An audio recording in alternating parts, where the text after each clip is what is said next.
In the last golden days of a Texas autumn, where dust clung to air and sun carved long shadows across the earth, a man named Silas Carrion stood at the edge of a livestock auction. The town hummed with its usual chorus, boots on dry clay. Men shouting over whiskey deals. Animals groaning under weight and wear. But Silas wasn't there for noise. He had come, as always, for a horse and solitude. Stoic and steady, Silas was a man shaped by the land, quiet, self-reliant, his emotions buried beneath decades of hard work and silence. At 35, he knew more about fencing cattle than speaking to people.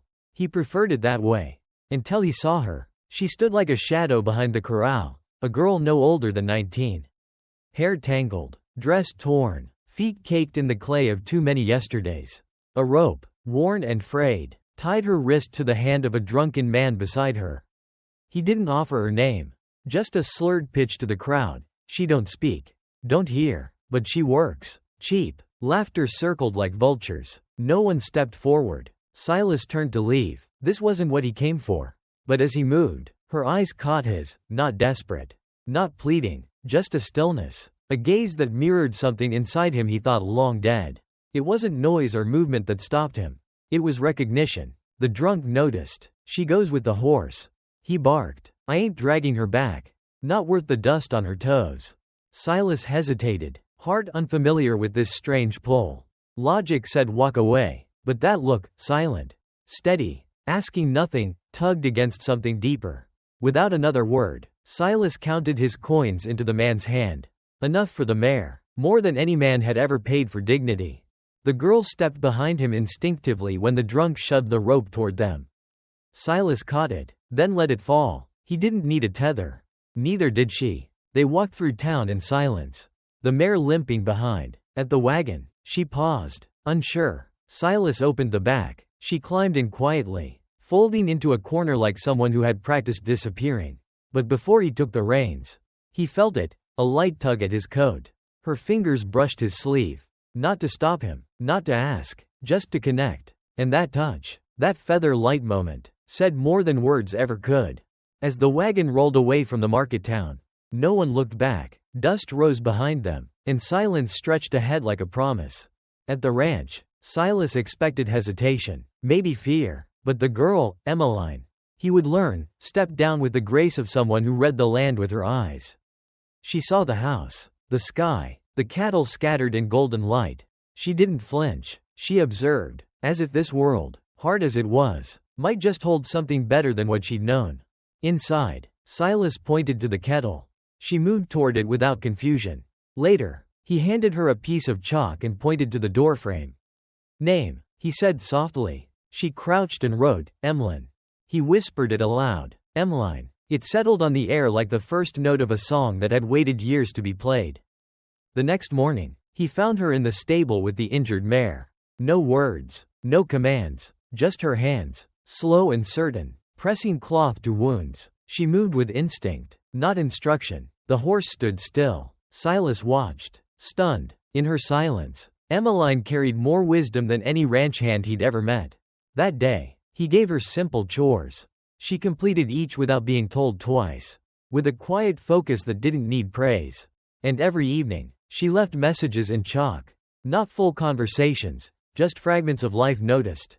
Dog limping, wind smells like rain, bacon low, and slowly, the cabin, once heavy with quiet, began to hum with presence. She never asked for anything, never spoke, but in the way she placed a cup on the table or folded blankets, Silas felt a shift inside him. Not attraction, not yet.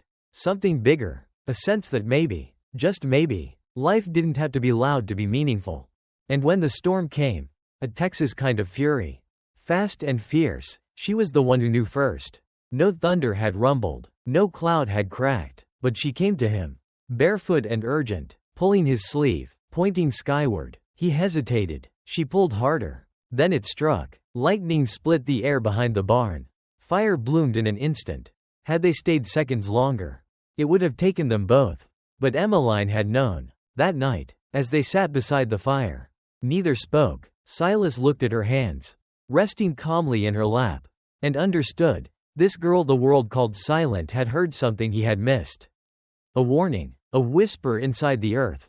A truth that came not through ears, but through the soul. For the first time in years, Silas didn't feel alone, and in the girl who never said a word, he found the beginning of a new language, one built on glances, gestures, and trust so deep it needed no sound. Blank. Blank. The first morning on Silas Carrion's ranch broke with no fanfare. Just the soft hush of wind brushing through mesquite trees and the creak of old boards welcoming another sunrise. Yet something had changed. Inside the kitchen, the girl the town had dismissed, sold, forgotten, labeled as broken, was already moving. Silas watched from the doorway, arms crossed, unsure of what he had truly brought home. She didn't look at him, didn't speak, but her hands worked with a quiet purpose, like she already belonged here. She lit the fire, found the kettle without instruction, measured water with practiced fingers. Silas hadn't shown her where the cups were, but she knew. She hadn't been told the order of things. Yet everything flowed naturally, as if she'd known this rhythm her whole life. He was used to silence. But this wasn't the emptiness of solitude, it was filled with awareness. Movement, attention to every small thing. It wasn't absence, it was presence, distilled. Later, he handed her a piece of chalk, pointing toward the frame of the kitchen door. Name, he said. She crouched, carefully, and wrote in neat, slanted strokes, Emlyn. He read it, twice, testing how it felt on his tongue. Emlyn. It was not a sound he'd heard before, but something about it seemed right, like naming a spring that had always run beneath the earth, waiting to be discovered. That evening, without being asked, she folded herself into the barn beside the injured mare they had brought from town. The horse hadn't eaten since the auction. Its back leg throbbed with a swollen old wound. Most men would have called it hopeless. But Emlyn didn't ask. She didn't flinch at the smell or the flies. She moved slowly, her fingers wrapped in a damp cloth, whispering care not through words but motion. Her palms followed the mare's flank, listening not with ears, but with touch, with breath, with a kind of reverence Silas had never seen. He stood at the barn door, stunned. Ranch hands twice her size had been kicked for less. But the horse stayed still, trusted her, listened. It struck him then, maybe she couldn't hear. But she understood more than most. The next day, he offered her tasks, simple ones. Wash the floorboards, boil water, clean tack. Not once did she protest or question. She took each chore like a verse in a prayer. And by sundown, the ranch looked changed, cleaner. Yes, but more than that, calmer. Each evening, she left notes beside the kettle. Hen's favor left side, wind dry, fire risk high, dog follows you when you leave. Observations not just seen, but felt, insights, not instructions. And each night, Silas found himself reading them like scripture, brief but profound. What inspired him most wasn't just her diligence. It was how she moved through the world. Unapologetically quiet, deeply rooted, as if she had no need to speak because the world was always speaking to her. And she had learned to answer in kind, with action, not noise. Silas had lived most of his life without a map for trust. But here was a girl who showed him another way. He noticed how she approached every living thing with the same patience she had shown him, offering no dominance, no command, just presence. The dog who barked at everyone followed her without hesitation. The chickens settled when she passed. Even the wind seemed to part around her steps. She never asked to be heard. She simply was. In those early weeks, Silas began to mark time not by the clanging of bells or rising of sun, but by Emmeline's quiet rituals, how she brewed coffee before dawn, how she knelt in the herb patch to press her palms to the dirt like it might speak back, how she brushed the horses in slow circles, not to tame them, but to remind them they were safe. And slowly, he found himself inspired to change too, not because she told him to, but because her silence reminded him of everything he had once lost, the courage to trust, the grace of stillness, the beauty of simply being. One evening, he brought her another piece of chalk. Anything you need? He asked. She didn't answer right away. Instead, she walked outside, picked a sprig of lavender from the garden, and handed it to him. Then she pointed to the window, the sun just tipping over the hills. Her message was simple. Everything I need is already here. And Silas felt something settle inside him. Not relief, not certainty, but peace. He wasn't a man who spoke much. But in her presence, he began to write more. Short notes, Observations. Sometimes just a word or two. Fence south needs repair. New calf coming. Sky looks right today. And each time, Emlyn would nod, sometimes smile, and carry on. Their conversations were written in gestures, in shared glances over supper, in the way she passed him a mug without asking how his day was. Because somehow, she already knew. Silas had once believed solitude was strength, that speaking less meant feeling less. But watching Emlyn, he realized how wrong he had been. Strength wasn't in silence, it was in listening. Deep, brave listening, the kind that required your whole being, your heart included. And this girl, this deaf girl the world discarded, had taught him that. Without saying a word, blank, blank. It began as most Texas storms do, without hurry, without mercy. The sky was still soft blue when Emlyn walked barefoot into the cattle shed. Silas Carrion had been tending to a sick calf, crouched in the straw, brow furrowed. He didn't hear the wind shift. He didn't notice the unnatural stillness hanging in the air. But Emlyn did. She appeared beside him, breath fast, eyes wide, lips sealed as always. She grabbed his sleeve, firm, urgent, and tugged. "What?" he asked, startled. She didn't speak, just pointed. Her fingers trembled, but her gaze never wavered. There was no thunder yet, no flash of light, no sound to warn a man. But her eyes said what her mouth could not. "We have to move. Now." Silas hesitated. Years of drought, dust, and cattle sickness had hardened him to worry. But something about her urgency, the way she shook her head, the way her feet were already turning, he followed. They had barely cleared the doorway when it came. A flash, then a sound so deep it cracked the air open. The sky screamed as lightning struck the ancient tree behind the shed. The trunk exploded into flame, bark shattering, 1,000 cinders flying like spirits fleeing their vessel. The earth itself seemed to flinch. Silas staggered. The calf bawled. Fire leapt from branch to branch. Smoke twisted into the open air. And there she stood, Emlyn, bathed in the firelight, still as stone, eyes reflecting the blaze. She hadn't flinched. She hadn't run. She had known, not guessed. Known. He looked at her, mouth half open, words failing. "How did you?" But she didn't answer. She didn't need to. Her silence was more than mystery, it was clarity. A kind of truth that didn't rely on noise to be real. That night, after the fire was put out and the animals settled, Silas sat at the kitchen table with a mug of warm cider between his palms. Across from him sat Emlyn, her expression soft, her hands folded, her sleeves dusted with soot. No chalkboard, no notes, no signs, only presence. He stared at the flickering candle between them and let the silence grow. For the first time, it didn't feel empty. He thought of the fire, of the blast, of how she had sensed it before the sky even dimmed. And something broke open inside him, not fear, not awe, inspiration. This girl, this quiet soul who the world ignored, had saved his life, not by shouting or commanding, but by listening to something deeper. Something few people ever paid attention to. A rhythm inside the earth, a shift in the breath of the world. She didn't hear like others, but maybe she heard more. The next morning, he walked to the barn before sunrise. He found her there already, crouched beside the mare once again. The horse had survived the chaos. Emmeline's hands moved with the same grace as before, wiping down flanks, checking bandages, brushing tangled hair from the animal's face. He didn't speak, he just watched. There was power in what she did. Not dominance, not control, but alignment, like she wasn't separate from the world around her, but part of it. Silas had lived his life trying to command the land, fences, plows, tools, sweat, but she moved through it like wind moves through trees, without force, but with certainty. And for the first time, he wondered if maybe this was what strength looked like. He began to see her differently after that, not as a girl who lacked sound, but as someone who had tuned into a frequency most people had long forgotten. A few days later, as clouds rolled in again and thunder muttered on the horizon, Silas found himself glancing at her first. Not the sky. She was standing by the herb patch, head tilted slightly, one hand pressed to the ground. She opened her eyes, shook her head gently. Not this time, no danger. And he believed her. He began to trust what she sensed more than what he saw.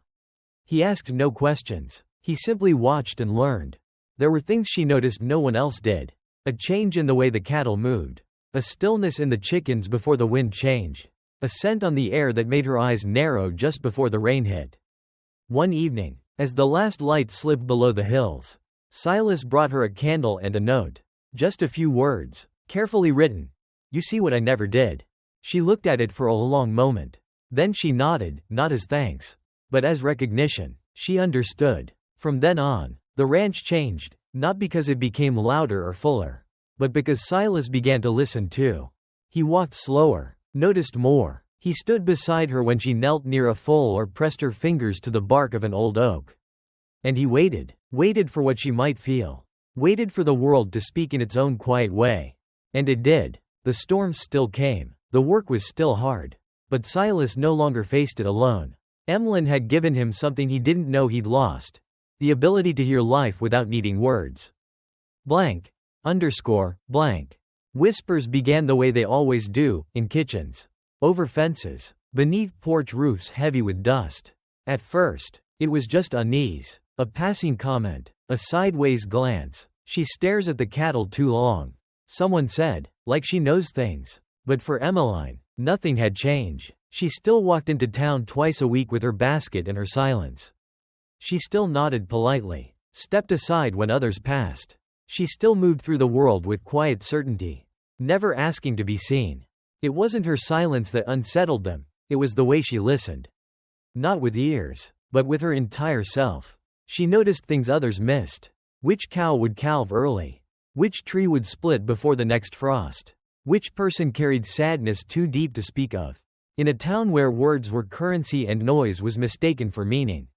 Her stillness became threatening. Fear does that. It fills silence with superstition. "She touched our goat," said the preacher's boy, and 2 days later it gave birth too early. Another added, "A steer dropped dead after she walked past." It's unnatural. People forgot the child she had saved, the storm she had sensed, the fire she helped prevent. All they remembered was how she never spoke, and how sometimes she was right. Silas saw it. He saw how people began to avoid her in the store, how women gripped their children's hands tighter when she passed. He didn't speak of it to Emmeline, but he noticed how her steps grew softer in town, her basket closer to her chest. And then one afternoon, a fever took a ranch hand's boy. The child trembled and burned in his sleep, his mother weeping beside the cot, the doctor still 3 towns away. Emmeline walked into the barn. She didn't knock, didn't wait for permission. She simply knelt beside the child, placed her hand on his chest, then his forehead, and closed her eyes. A few moments later, she left, returning with lavender, feverfew, rabbit tobacco. She brewed a tea, soaked a cloth, pressed it to the boy's skin. By morning, the fever had broken. The mother clung to her hand with tears of gratitude. But the next day, her voice at the well held a different tone. She never asked his symptoms. How did she know? The fear returned, louder now. 3 days later, they came. 8 of them, men and women with boots caked in dirt and hands gripping unlit torches. Not fire, but the threat of it. Silas stood in the barn door as they approached. He hadn't shaved in days. His jaw was set like stone. The oldest, Mr. Withers, stepped forward. "We want her gone," he said. "She hears things she shouldn't." "She's mute," Silas replied evenly. "That ain't the same as deaf." Withers snapped. "She sees what's coming before the sky even shifts. She talks to animals like they talk back." Inside the house, Emmeline stood behind the curtain. She heard the gravel shift, saw their twisted faces, not with hate, but with something worse, certainty. She moved to open the door, but Silas raised a hand. His boots sank slightly into the thawing mud as he stepped forward. "She saved a child's life. Maybe she gave him the fever in the first place." Someone muttered. Silas didn't shout. He didn't need to. "She is the only person I've ever met who truly listens," he said, not with ears, but with her breath, with her whole soul. They stilled. "I've lived 35 years," he continued, voice steady, "and I can count on one hand the number of people who have ever truly heard me, not my words, but my grief, my regrets." She did, without speaking once. He scanned the faces in front of him. "You want to drive someone off because she's different? Because she sees the world you're afraid to see? Fine, but you'll have to go through me."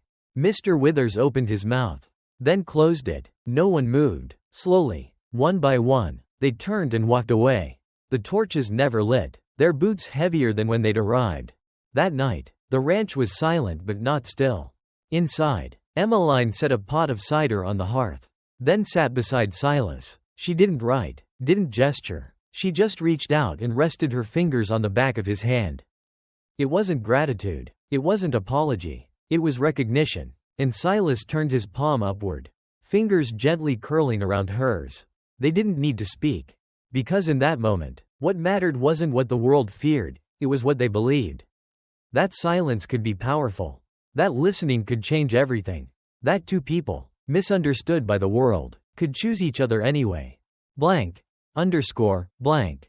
The storm passed, but something stronger remained. It wasn't in the way the townsfolk left the ranch that night, their boots dragging and torches unlit. It was in the stillness that followed. The kind that doesn't settle because of silence, but because of resolve. Inside the kitchen, Emmeline moved quietly, just as she always had. She poured cider into 2 mugs, set one by the hearth, and carried the other to the table. She didn't look at Silas as she sat beside him. She didn't have to. He watched her fingers brush the rim of the cup, slow and steady, as if measuring time through touch. He could feel something shift in the air between them, not tension, not relief, but something deeper, a decision made, a life chosen. She had every reason to run. She had seen the faces at the gate, felt the fear in their voices. Yet here she was, still. Silas didn't ask why, he simply looked at her. And she met his eyes with the quiet strength of someone who had been through fire and chosen not to burn, but to bloom. The days that followed were ordinary in the way that extraordinary lives often are.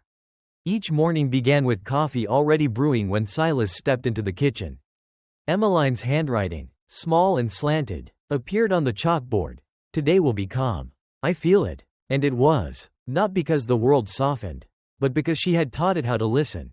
Silas watched her more closely now, not with suspicion, but with wonder. She moved through the world as if every motion mattered. When she fed the horses, she paused to lay her hand on each neck. When she gathered herbs from the drying rack, her fingers moved as if translating a language only she understood. She didn't speak, and yet she said everything. And Silas, who had spent most of his life believing that strength meant standing alone, began to learn the courage it took to stand with someone. Together, they built a small room off the cabin, part shelter, part haven. It was where they shared meals in the evening, where they sat by the fire and traded stories without ever saying a word. He showed her how to ride a horse. She showed him how to sign the word for gratitude. Their hands became a new kind of voice. And Silas, clumsy at first, grew better each day, not just at the gestures, but at the listening, at feeling what was not said and honoring it anyway. When he signed, "You make this place full," her reply wasn't a word. It was her hand touching his lips. Gently, a quiet thank you. The town began to shift too. Not with fanfare, not all at once, but with small, hopeful acts. Tom Weaver, a ranch hand with a torn shoulder, came one gray morning with his arm limp and his eyes downcast. "Heard she fixes things quiet," he muttered. Silas nodded. "She does." Emmeline didn't blink. She examined Tom's arm with careful hands, pressed gently, then nodded once. Within minutes she was mixing salve, binding the shoulder, and laying her palm across his skin, not for healing, but for presence. 2 days later, a widow came. Her hands trembled, her eyes hollowed by sleepless nights. She sat in the rocking chair while Emmeline sat beside her and simply held her shoulders until the shaking stopped. She returned the next morning with a hand-knit scarf and a pie. "For the girl," she said, "the one who listens better than any preacher I've known." Word spread, slowly, quietly. People who had once crossed the street when Emmeline walked by now left preserves by the gate. Some nodded when they passed. Others lingered long enough to watch her move among the animals, awed by how they followed her as if she were part of the land itself. Silas saw it all, but what struck him most wasn't how the world changed around them. It was how she never asked it to. Emmeline never sought praise. She never demanded space. She simply filled it with grace, with understanding. And each day she stayed. Silas grew more certain. What he had once mistaken for silence was a kind of music the world had forgotten how to hear. One night, as frost dusted the window panes and the fire crackled low, he placed a piece of paper on the table between them. He had written it slowly. shaping each letter with care. I want to hear your heart. If you'll let me listen with mine. She read it, touched the words, then reached across the table and rested her fingers over his chest. And for the first time since they met, she smiled, not with gratitude, not with apology, but with joy, a sunrise kind of smile. The kind that says, I was always meant to be here. And Silas knew, no matter what the town believed, no matter what fear still lingered in some corners, he had witnessed something greater than understanding. He had witnessed a miracle, not of thunder or light, but of connection, of presence, of love that chose to stay. Blank. Blank. Winter settled over the Texas plains in layers of stillness. The wind was sharper now. The sky washed pale with cold. But inside Silas Carrion's ranch, something warmer had taken root. A kind of rhythm, a kind of trust. Each morning, before the sun lit the far hills, Emmeline lit the stove and brewed coffee. Her movements, like always, were quiet, certain, and deliberate. She moved through the space like it was an extension of her, every gesture filled with care, every step infused with calm. Outside, the animals responded as if she spoke their language. Chickens gathered near her feet. Even before feet hit the dirt, horses leaned into her palms, breath visible in the frosty air. There was no command in her body, only stillness and welcome. Silas watched all of it, not just out of admiration, but wonder. He had lived decades carving his life from stubborn soil, learning to survive through grit and grit alone. But Emmeline's way was different. She didn't tame the world. She met it as it was, and in return, it softened for her. Each evening, she wrote on the slate near the door, "Today will be good." I can feel it. Some days were hard, but most days, she was right. One morning, a cow stood alone in the pasture. Distant and slow, Silas marked it in his head, just something to watch. Maybe illness, maybe cold, but Emmeline didn't wait. She moved with quiet urgency, leading the animal to the birthing stall, filling the trough with mint-scented water, laying straw with methodical care. By dusk, the calf came, healthy, alive. "How did you know?" Silas whispered later. She didn't answer, but when she passed him the bandages for the new mother, her fingers lingered a second longer than usual. And he understood. She hadn't guessed. She had felt it. She had begun teaching him sign language. At first, his hands were clumsy, unsure, but she never laughed. She never corrected with impatience. She only touched his fingers, shaped them gently, and waited. Water, fire, thank you. And when he finally signed his first full sentence, "You make this place full," she didn't reply with words. She reached up, touched his lips lightly with her fingers, then smiled. Not the kind of smile that asks for recognition, the kind that gives it. They built a small room off the main house, part quiet retreat, part shared space. They filled it with herbs, warm blankets, simple meals. At night, they sat across from each other, her hands resting near a fire, his eyes drawn not to the flames, but to her face, serene, unreadable, until he saw her glance upward. That was her version of laughter. That light in her eyes, that lift in her brow. Emmeline never claimed to know everything, yet somehow she always sensed enough. A drop in air pressure, a shift in light, a soundless rhythm pulsing through the land. Then came the storm. It arrived without warning. Silas had fallen asleep by the hearth after repairing fences all day. Outside, the lantern flickered low. The sky had given no sign, no thunder, no wind howl, just a cold quiet. But Emmeline knew. She touched his shoulder. He woke instantly. "What is it?" he asked, already reading her face. She tugged his coat, pointed toward the barn. The air outside felt wrong, heavy, charged. They ran, boots sliding across frost-slick ground.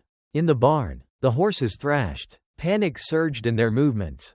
Emmeline didn't flinch. She moved through them like wind through wheat, steady, sure, her hand on each flank, her presence like gravity. A loud crack echoed above them. Silas looked up. A beam had split. "We need to move them," he shouted. But she was already signing. "Roof will fall." Now. Together they worked fast. They led the animals to the smaller shelter by the house. Rain hit like fists on wood.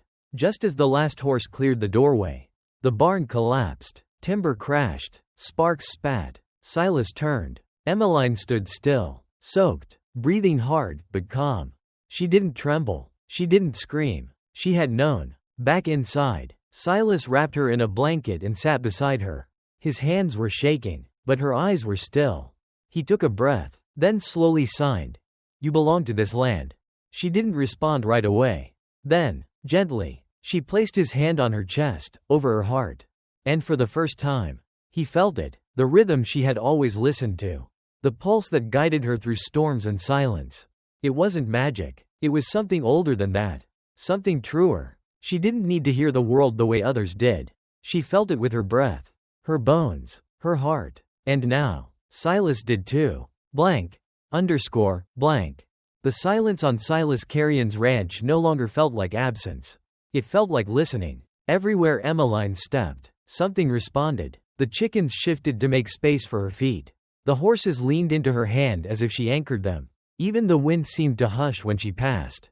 She didn't command. She belonged. The seasons moved slow and steady, like the way she walked across the frost-laced pasture. She taught Silas the kind of learning that could not be written in books, how to sense change before it arrived. How to look with your whole body, not just your eyes. He had spent his life trying to shape the land. Fence it, fix it, make it obey. But Emmeline didn't shape the land. She understood it. One afternoon, she stood still in the garden, head tilted, hand hovering over the soil. She pressed her palms down, then moved, swift, certain, toward the west pasture.